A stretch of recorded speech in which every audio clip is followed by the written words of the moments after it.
Magnificat anima mea Dominum. Et exultans. Entonces hoy voy a hablarles de este tema de la vida espiritual cristiana, vida espiritual cristiana. Tengo un catecismo que se llama Catecismos de Vida Espiritual, algo hermoso, algo muy hermoso, del padre Gabriel de Santa María Magdalena, un carmelita de los años 62. Es el padre aquí en este catecismo nos habla cómo santificarnos, cómo se santifica, cómo llegamos a la santidad. Y bien, la santidad es algo divino que Dios comunica a nuestra alma para hacernos hijos suyos, lo que llamamos la gracia santificante. Después hemos visto en las charlas anteriores que Dios, Padre, Hijo, Espíritu Santo, nos santifica, porque toda santidad viene de Dios. El Hijo de Dios se hizo hombre, Jesucristo. Jesucristo en su humanidad es el sacerdote, el supremo y único sacerdote, sumo sacerdote del Nuevo Testamento, y utiliza a los sacerdotes humanos como instrumentos suyos. Entonces tenemos Dios Trinidad, tenemos Dios encarnado Jesucristo en su humanidad, que es sacerdote, que comunica la santidad, y después nos dejó también la Virgen. La Virgen es el ser más cercano de Dios en cuestión de santidad, es llena de gracia, y también fue el instrumento por excelencia para realizar nuestra redención, santificación, por el hecho de encarnarse en su seno. Entonces la Virgen tiene un papel importantísimo. Hoy muchos dicen, y con razón, de hecho, que la sangre de Cristo nos cubre, que la sangre de Cristo nos cubre. Pues bien, ¿y de quién sacó esa sangre Cristo? De la Virgen María. Entonces aquí tenemos el papel de la mujer en la obra de la redención, que es extraordinario. Entonces María es nuestra madre espiritual. Los santos dicen que Cristo es la cabeza, María es el cuello. Sí, María es el cuello, sí. Y después de María tenemos la iglesia, porque Cristo en la iglesia y por la iglesia, de la iglesia, comunica su salvación. Entonces, si no hay iglesia, la salvación de Cristo queda en el aire. Uno puede tener una fuente inagotable de agua potable cerca, pero si no llevan esta agua hasta la persona enferma que está en su cama de hospital o en su casa, muere de sed. Entonces la iglesia es la organización que Cristo mismo dejó como encargada de comunicar y transmitir su salvación. Eso también es muy importante saber. Y no cualquier iglesia, no cualquier iglesia. Hoy cualquiera funda una disque iglesia y ya se hace pasar por el representante de Cristo, por profeta, por apóstol, por eso, aquello. Es falso. Cristo dejó una iglesia, única iglesia y punto. No hay iglesias. Y esta iglesia es la iglesia que tiene 2000 años. La iglesia católica. ¿Y cómo la iglesia católica comunica esa salvación? Primero por la predicación de la sana doctrina, de la doctrina auténtica de Cristo, no tergiversada, no corrompida, no falsificada, porque eso también existe. La doctrina de Cristo falsificada ya no sirve, es como una comida sabrosa, pero con veneno, ya no sirve. Entonces la iglesia es el instrumento que Cristo utiliza para continuar la salvación de los hombres. Y también algo muy hermoso, como decía el gran obispo predicador de Francia, Bossuet, decía: la iglesia es Cristo continuado.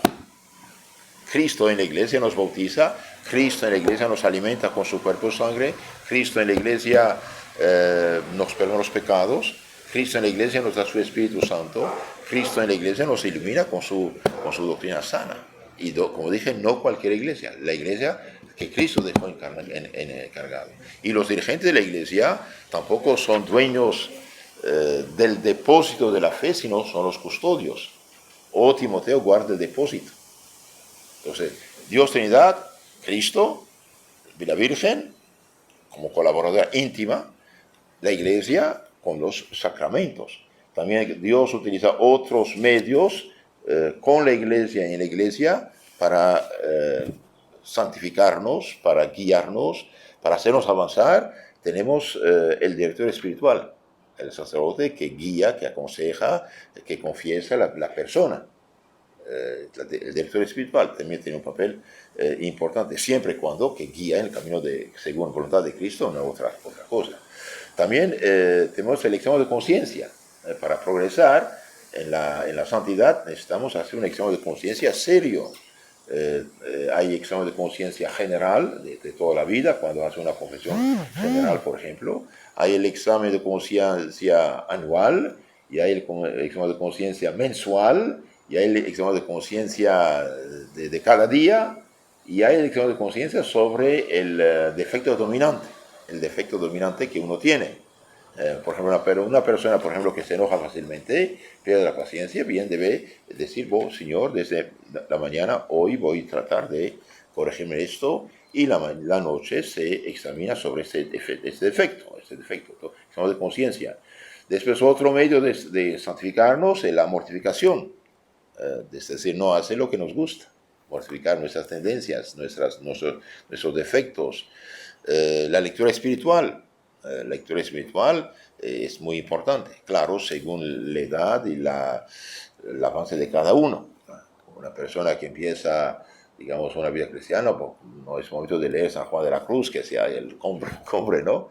Leer más bien cosas más sencillas que pueden alimentarlo. Por ejemplo, el gran medio de la oración de Santo Alfonso María de Ligorio. El gran medio de la oración de Santo Alfonso de Ligorio, que nos enseña cómo rezar, la importancia de la oración. Leer la preparación para la muerte, por ejemplo. Pásame ese libro, por favor, Preparación de la muerte, este buen ejemplar. Muchas gracias. Preparación de la muerte es una suma de formación espiritual, de hecho. Trata prácticamente todos los temas los trata, los analiza con un lenguaje muy sencillo, muy popular, al alcance de todo el mundo, y al final de cada meditación tiene una oración. Entonces nos enseña a la vez meditar, reflexionar y también rezar. Entonces la lectura espiritual es muy, muy importante en este libro. Gracias, mire. Este libro, Preparación para la muerte, es una maravilla. Realmente yo aconsejaría esto a toda persona de tenerlo, leerlo, meditarlo. ¿Por qué? Porque trata todos los temas de la vida espiritual, todos los temas de una manera sencilla, desde la oración hasta pasando la conformidad con la voluntad de Dios. Los malos hábitos, la locura del pecador, la vida feliz del alma cristiana e infeliz del pecador, de la oración, de la gloria, de la eternidad, del cielo, del infierno, de la gloria, medios para prepararse a la muerte, importancia de la salvación, etc. Tiene aquí 36 capítulos en este libro. Realmente es una maravilla. Yo diría, todo lo que es Santo Alfonso es maravilloso. Todo lo que es Santo Alfonso es maravilloso. Santo Alfonso María de Ligorio. Y también, claro, conocer el catecismo. ¿Por qué? Porque hace falta tener las ideas claras. El catecismo, que es la crema de la Biblia, que sintetiza las verdades fundamentales acerca de la fe, el credo, de la moral, lo que debemos hacer o evitar, los medios de santificación, que son los sacramentos, y la oración. Y los que los tienen ese catecismo mayor del Papa San Pío X es una maravilla. De hecho, es el catecismo de la Iglesia Católica, publicado por ese Papa, que da de una manera sintética preguntas y respuestas a toda la fe. Y este libro contiene 4 partes. De hecho, contiene la doctrina, el credo, mandamientos, sacramentos, oración, virtudes. Después contiene la liturgia, las principales fiestas explicadas del Señor, de la Virgen. Después un resumen de la Biblia y un resumen de la historia de la Iglesia. Entonces, realmente todo católico debería tener esto, leerlo, meditarlo. Y gracias a Dios tuvimos la dicha de explicar todo este libro. En internet está en el canal YouTube Catecismo Católico Tradicional. Catecismo Católico Tradicional, todo está explicado. Y algo más sencillo, de un cierto modo, y que da respuesta a los problemas de hoy, es el Catecismo Bíblico Apologético. También este está explicado en internet, en 115 charlitas de 20 minutos, todo explicado. pero de una manera apologética y bíblica. Entonces, más luchador, digamos, contra los errores que nos rodean. Entonces, tenemos la lectura espiritual. Y después de lectura espiritual, medios de santificación, tenemos los santos sacramentos, claro, los santos sacramentos, confesión, comunión. Tenemos la Santa Misa, tenemos el oficio divino. El oficio divino son las oraciones que hacen los sacerdotes cada día para la Iglesia y todos sus hijos. Tenemos la oración y tenemos el apostolado. Es el contenido de este libro. Ahora vamos a ver el tema de la Santa Misa. El tema de la Santa Misa es algo muy, muy hermoso porque realmente es el más grande tesoro que Cristo nos ha dejado. ¿Cómo Cristo nos ha salvado? Muriendo en la cruz como nuestro fiador. Cuando Cristo estaba en su agonía, en el Getsemaní, bien veía todos los pecados de todos los hombres venir sobre él como aguas negras, como si él fuera el culpable. Y tuvo asco, por eso 3 veces pidió, Padre, si posible, aleja de mí este cáliz, estos sufrimientos, penas. Sin embargo, tu voluntad, que su voluntad se haga, no la mía. Ustedes saben que Dios es verdad, Dios perdona, pero Dios exige reparación. Perdona sí, pero exige reparación. Ahora, ¿quién puede reparar el pecado? Nadie. ¿Por qué? Porque el pecado es una ofensa a Dios, y Dios es infinito, y el hombre es infinito. Entonces, como, no sé, un borracho, por ejemplo, dispara sobre una pintura que cuesta $500 millones, puede disparar y destruirlo, pero no puede repararlo. No puede repararlo. Como una persona puede echarse a un pozo profundo, pero no puede salir de ahí. Entonces el hombre pecó desde Adán y Eva, y nuestros pecados personales también. Pecamos, pero no podemos reparar. Y como Dios es bueno y es misericordioso y es Padre, entonces prometió un Salvador. Y ese Salvador es Jesucristo. Jesucristo, Dios encarnado. Jesús significa Dios Salvador, ¿sí? Jesús Dios Salvador, Dios encarnado. Entonces Dios encarnado, ¿qué va a hacer? Como hombre va a ser uno de nosotros, pero es Dios al mismo tiempo. Entonces su persona es divina, humana. Todo lo que hace Cristo en su humanidad se atribuye a la divinidad, por lo tanto tiene un valor infinito. Entonces Cristo va a cargar con nuestros pecados, va a cargar con nuestros pecados como si Él fuera el culpable. Y va a expiarlos. Por eso tuvo asco, por eso todos estos dolores de la agonía, de la flagelación, con de espinas, el Via Crucis, clavado en la cruz, todo que de 3 horas entre cielo y tierra, es algo tremendo, pero todo eso es la medicina salvadora que va a salvarnos, va a purificarnos. Ahora, esa salvación merecida por Cristo en la cruz, ¿cómo llega a nosotros después de 2000 años? ¿Cómo llega a nosotros? Bien, como Dios es todopoderoso, es inteligente, instituyó 7 canales de transmisión de esta salvación. Por el bautismo nos hace hijo de Dios, expulsa el pecado original o los pecados personales si uno es adulto cuando se bautiza, expulsa todo pecado, nos hace hijo de Dios, nos comunica la gracia, la santidad, que nos hace hijos de Dios. Junto con la gracia nos comunica fe, esperanza, caridad, 3 virtudes que nos ponen en contacto con Dios. Con la fe creemos lo que Dios reveló, porque Dios no se equivoca ni se engaña. Con la esperanza en Él ponemos toda nuestra confianza, y con la caridad amamos a Dios y amamos al prójimo por amor a Dios. 3 virtudes en germen, tienen que crecer después. Nos da también virtudes morales infusas, prudencia, justicia, fuerza, templanza, y nos da los dones del Espíritu Santo, los 7 dones, el bautismo, pero en germen. Eso tiene que crecer, es la confirmación. Un niño de 1 año es el bautismo, un hombre de 25 años es la confirmación. Tiene que crecer, ser firme. Después tiene que alimentarse, la Eucaristía, la comunión.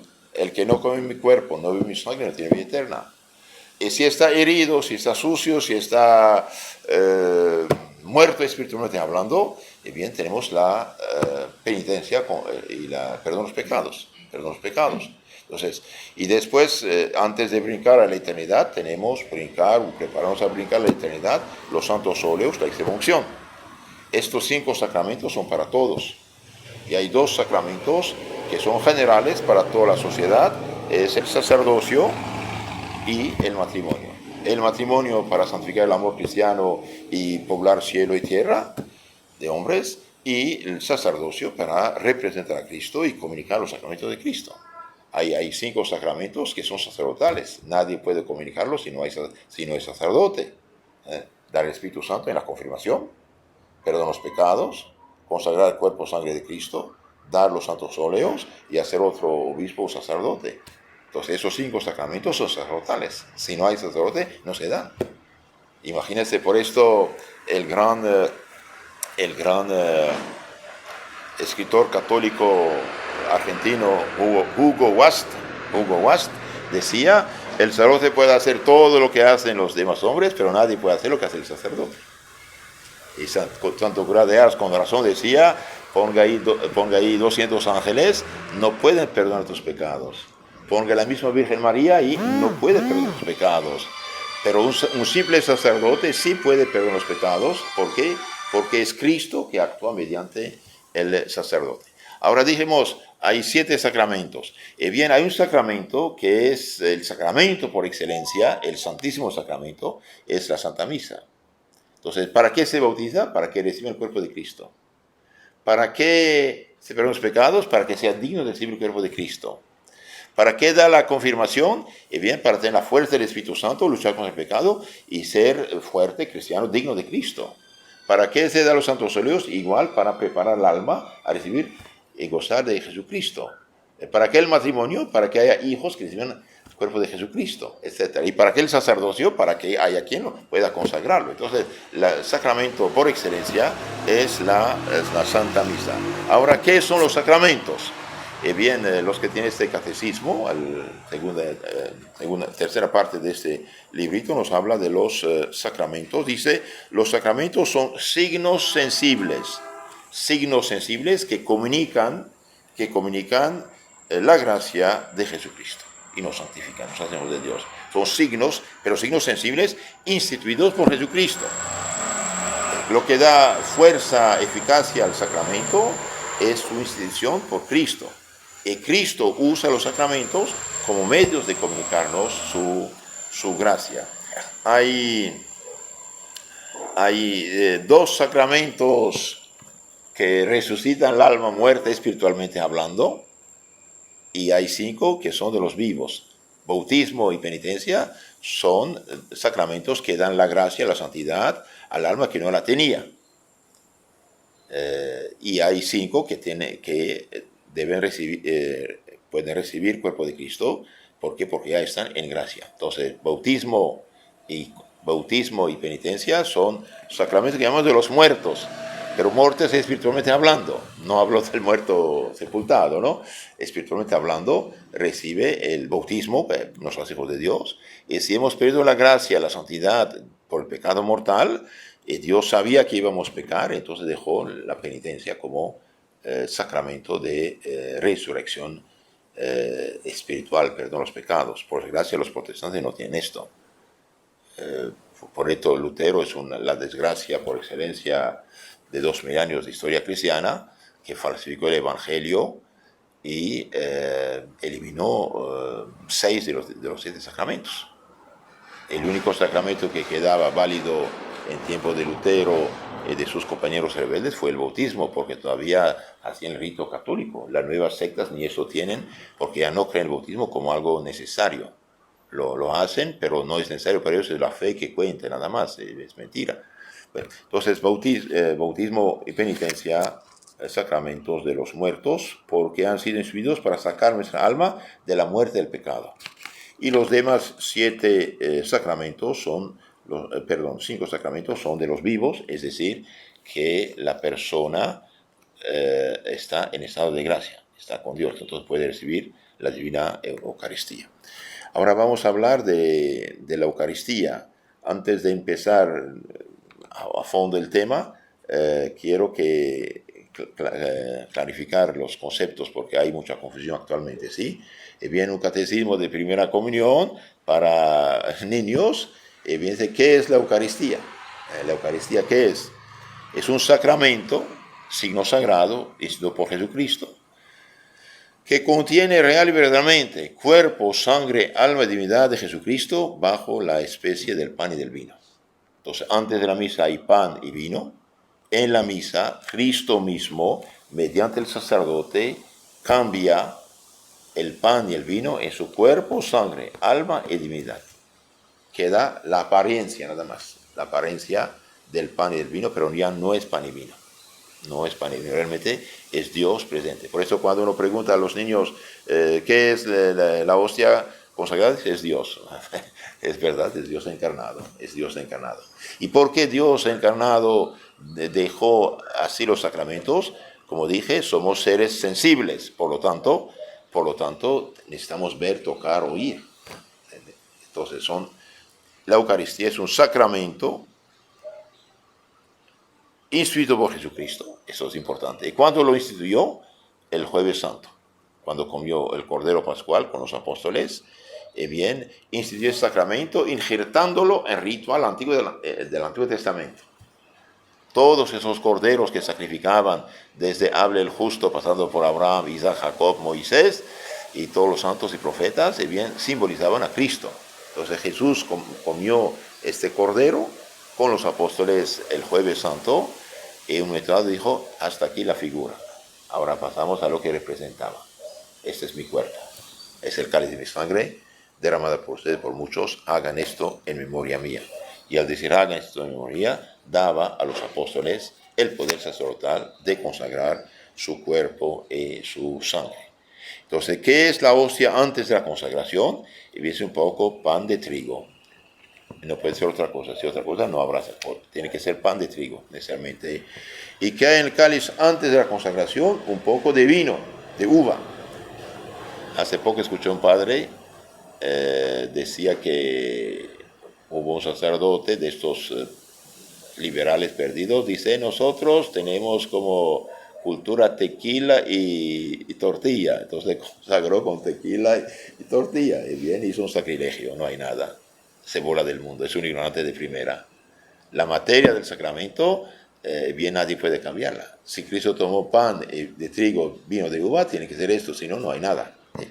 Entonces, antes de la misa tenemos un poco de pan de trigo y un poco de vino de uva, y bien, en la consagración, el pan y el vino se cambia, de ahí la palabra transubstanciación, se cambia el cuerpo, sangre, alma y divinidad de Cristo. Y la pregunta de nuestro catecismo es esta: después de la consagración, ¿qué hay en el cáliz? Y después de la consagración, tanto en la hostia como en el cáliz, está todo entero Jesucristo, Dios y hombre verdadero. Y del pan y del vino quedan las apariencias.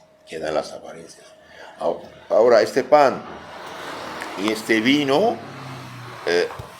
es realmente cuerpo y sangre, alma y divinidad de Cristo. Ahora la divinidad, ustedes saben, es común al Padre, al Hijo y al Espíritu Santo. La divinidad es una, ¿sí? Dios es uno, Padre, Hijo y Espíritu Santo. Como el sol es uno, el sol al mismo tiempo es fuego, calor y luz, inseparable. Y bien, la divinidad es común al Padre, al Hijo y al Espíritu Santo. Realmente es Dios que recibimos. Y de ahí la importancia de tener ese grande respeto. Porque durante siglos y siglos se recibió de rodilla en la boca para tener mayor respeto a nuestro Señor Jesucristo. Como cada gotita de agua es agua, y bien cada parcelita, cada gotita del vino consagrado, parcela de la hostia consagrada, es Cristo. Por eso se pone la patena debajo de la boca, por cualquier cosa que pase. Yo doy testimonio, tengo 25 años de sacerdote consagrado, y bien, regularmente, después de cada misa, regularmente hay ¿cómo se llama? Parcelitas de partículas de hostia que caen en la patena. Si no hubiera tenido patena, no los hubiera visto. No lo hubiera visto. Entonces, el máximo respeto. Hago una paréntesis histórica. ¿Quién dio la comunión en la mano? Bien, son los herejes arianos en siglo IV. Los herejes arianos que no creen en Cristo Dios, eran los abuelos de los testigos de Jehová. no creen que Cristo fuera Dios, era un sacerdote llamado Ario, un filósofo hinchado de orgullo, bien, no cabía en su mente que Dios pueda hacerse hombre, ¿no? Bien, él negaba la divinidad de Cristo. Bien, por ahí, como ellos no creían en Cristo como Dios, bien, eran católicos antes, ¿no? Pero fueron intoxicados con esa idea y tomaron el control prácticamente del 80-90% de la Iglesia Católica, mediante el gobierno romano, después de Constantino. Bien, ellos comulgaban de pie y en la mano. Y después, cuando esta herejía fue vencida, gracias a Dios, y a los santos que resistieron a esto, San Atanasio, San Hilario, San José de Vercelli, y otros santos, y sobre todo los que resistían, esos eran los fieles católicos. Bien, la herejía fue vencida en 381, el Concilio de Constantinopla. A partir de 1517 empezó la herejía protestante. 1520-21 se consumó la herejía de Lutero. ¿Y qué hicieron? Y bien, empezaron ellos también a comulgar de pie y en la mano y dar la comunión a todo el mundo, con y sin confesión. Sí, ya no creen en Cristo Dios. Y hoy en la Iglesia Católica esta costumbre de origen, digamos, turbia, protestante, entró en la Iglesia Católica en los años 70, en Alemania, Holanda, Bélgica, Francia, donde había sacerdotes pro-protestantes, digamos, lo que llamamos modernistas, que querían modernizar todo a su gusto y modelo, y hoy imponen la comunión a la mano de manera obligatoria a todo el mundo, aunque la Iglesia hoy en 2021 todavía dice los que quieren comulgar de rodilla en la boca es su derecho. Aunque permitieron como indulto al inicio y después como permiso general hoy la comunión en la mano, todavía los que quieren comulgar de rodilla en la boca, etc., tienen derecho, es ley de la Iglesia. Y sin embargo, muchos sacerdotes hoy y conferencias episcopales violan la regla de la Iglesia, obligando a todo el mundo a comulgar en la mano, con el pretexto de esta peste llamada pandemia. Pero ¿y qué pasa con las partículas? Y hay doctores católicos sinceros que dicen, es más seguro comulgar en la boca que en la mano, pero sin embargo lo obligan. Entonces, la hostia consagrada es cuerpo, sangre, alma y divinidad de Jesucristo. Como cada gotita de agua es agua, cada parcela de la hostia consagrada es Cristo nuestro Señor. Esto tenemos que hacer. Ahora vamos a hablar el tema del catecismo de la vida espiritual de Padre Gabriel de Santa María Magdalena sobre la Santa Misa, el capítulo 12 de este librito. El Padre hace un catecismo, entonces preguntas, respuestas. ¿Qué dice? ¿Qué es la Santa Misa? ¿Qué es la Santa Misa? La Santa Misa es el acto principal del culto público de la Iglesia. El acto principal del culto público. Somos seres razonables, por lo tanto, tenemos que tener contacto con Dios. Tenemos que adorar a Dios, darle gracias, pedirle perdón, pedirle ayuda, ¿sí? Entonces, el acto público del culto cristiano es la Eucaristía o la Santa Misa. La misa, pueden notar esto, es la renovación del sacrificio del Calvario, en el que culminó la obra de la redención humana y que volvió a abrirnos la fuente de la gracia divina. Entonces, la misa es el sacrificio de la cruz. Lo que tuvo lugar el Viernes Santo se hace en el altar. Es el mismo sacrificio de la cruz renovado sobre el altar con la misma eficacia en nuestro provecho, ni más ni menos. La misa es el sacrificio de la cruz renovado sobre el altar con la misma eficacia en nuestro provecho. Y en este momento, de dando su vida como redención, como rescate por nosotros, bien Cristo abrió en nuestro favor la fuente de la gracia divina, la fuente de la santidad, que nos reconcilia a Dios de un cierto modo y que nos hace hijos de Dios o lo derrama sobre nosotros. Entonces, la misa es la renovación, actualización, con la misma eficacia del mismo sacrificio en nuestro provecho. Y en ese momento del sacrificio de la cruz, bien se abrió para nosotros la fuente de la gracia divina, reconciliación del hombre con Dios. Precisamente por eso ha querido Jesús hacer permanente su memoria, renovándolo del modo más vivo todos los días delante de nuestros ojos, en nuestro provecho. Entonces Jesús lo instituyó para que nos acordemos de lo que hizo por nosotros. Hagan esa memoria mía, no una memoria histórica solamente. Háganlo porque yo di mi vida por ustedes. Cuando Cristo murió el Viernes Santo en la cruz, ¿dónde estábamos nosotros? Estamos en el pensamiento de Dios. No habíamos nacido ni existido. Entonces, ¿qué hace? Bien, quiere hacer presente el mismo sacrificio con la misma eficacia en nuestro provecho, ni más y ni menos. En este catecismo ilustrado, hay una imagen muy hermosa. Mire lo que dice aquí. Bien, aquí muestra la misa, ahí en el centro, la misa da gloria a Dios, la misa ayuda a los de la tierra, y en las esquinas del altar vemos ahí los ángeles derramados como agua sobre el purgatorio. La misa, bien, como el agua apaga el fuego del purgatorio, así la misa apaga como el agua apaga el fuego, así la misa apaga el fuego del purgatorio, es decir, da alivio, rescate a los fieles difuntos.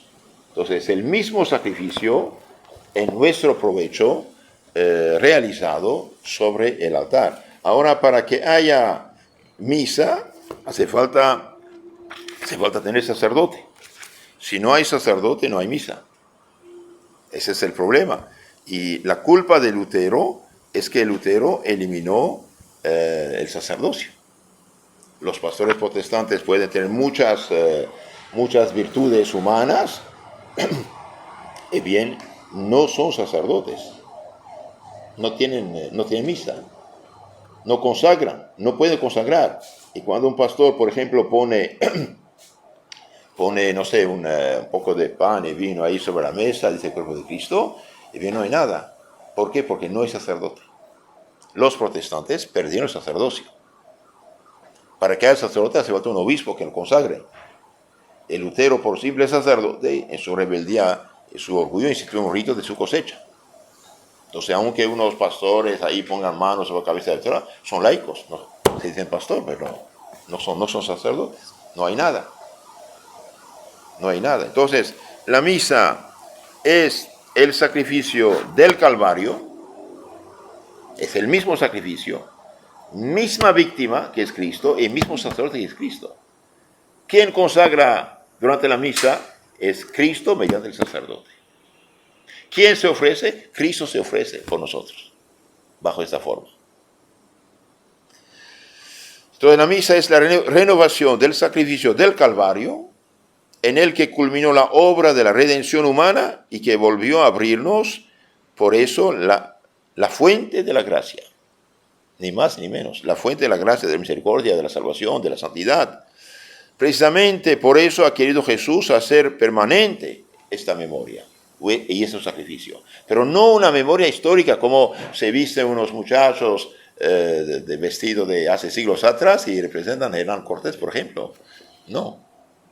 Cristo está presente en el sacrificio. Otra pregunta, ¿en qué sentido se identifica el sacrificio de la misa con el del Calvario? ¿En qué sentido?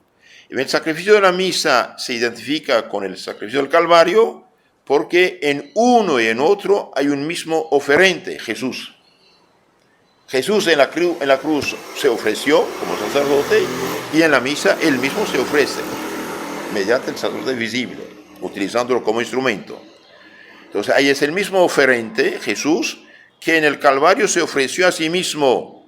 Y en la Santa Misa se sirve para ofrecerse del ministro de la Iglesia. Entonces utiliza el sacerdote como ministro suyo, instrumento suyo. Este, por la consagración sacerdotal, ha recibido el poder de obrar en virtud de la persona de Cristo mismo y con su acción sacerdotal, de algún modo, presta a Cristo su lengua, le ofrece su mano. Entonces, el sacerdote humano está utilizado por Cristo como instrumento suyo. Cristo usa la voz del sacerdote, la mano del sacerdote, para ofrecerse y para consagrar. Eso lo dice el Papa Pío II en su encíclica Mediator Dei. Mediator Dei es una encíclica importante, Mediator Dei. Entonces, Cristo utiliza el sacerdote de algún modo como instrumento suyo, y el sacerdote humano presta a Cristo su lengua, le ofrece su mano. Idéntica también es la víctima. Entonces, el mismo sacerdote, la misma víctima, idéntica es la víctima. Cristo mismo según la naturaleza humana y en la realidad de su cuerpo, se ofrece. Dios es todopoderoso, sí. Entonces, va a cambiar este pan y este vino en su cuerpo y en su sangre. Idénticos son también los fines del sacrificio. La misa, el sacrificio tiene 4 fines. La glorificación de Dios, la acción de gracias por sus beneficios, la expiación y propiciación por nuestros pecados, la impetración de la gracia y de todo lo que hemos menester. Entonces, en la misa adoramos a Dios, es un sacrificio de adoración, de glorificación, de adoración, reconoce a Dios como Señor, Creador nuestro.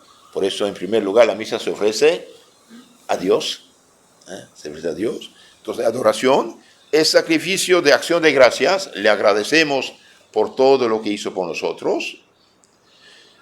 También de expiación y propiciación de nuestras culpas. San Pablo dice, en su carta a los Hebreos, sin efusión de sangre no hay remisión de pecados. Ofrecemos de sangre, esta sangre de Cristo, en expiación de nuestros pecados y en propiciación también, que Dios sea favorable a nosotros. Y finalmente ofrecemos la misa para impetrar, para pedir su gracia, su ayuda, su misericordia, todos los dones que necesitamos por nosotros. Por ejemplo, una persona, quiere la conversión de su esposo, de su hijo, de su nieto, de su familia, va a la misa a rezar: Señor, misericordia te pido gracia, luz, conversión, arrepentimiento por esta persona. Entonces, en la misa hay como 4 fines: adoración, reconocer a Dios como Señor Creador nuestro, le agradecemos. ¿Y qué podemos ofrecer a Dios? ¿Cuál es el regalo que más Dios acepta? Es el cuerpo de su Hijo, de su Hijo. De ahí la palabra Eucaristía, acción de gracias, ¿sí? También lo ofrecemos en expiación de nuestras propias expiación de nuestras culpas, y que Dios que nos perdone, y también en propiciación, que no sea favorable, y finalmente de impetración. Solo la misa es diferente del modo de ser ofrecido. Entonces, el mismo sacrificio, que cambia solamente el modo de ofrecerlo cambia. Entonces, ese es el mismo sacrificio con la misma eficacia en nuestro provecho. Es algo muy importante esto. Realmente es algo muy, muy importante. Magnificat anima mea Dominum. et exsultat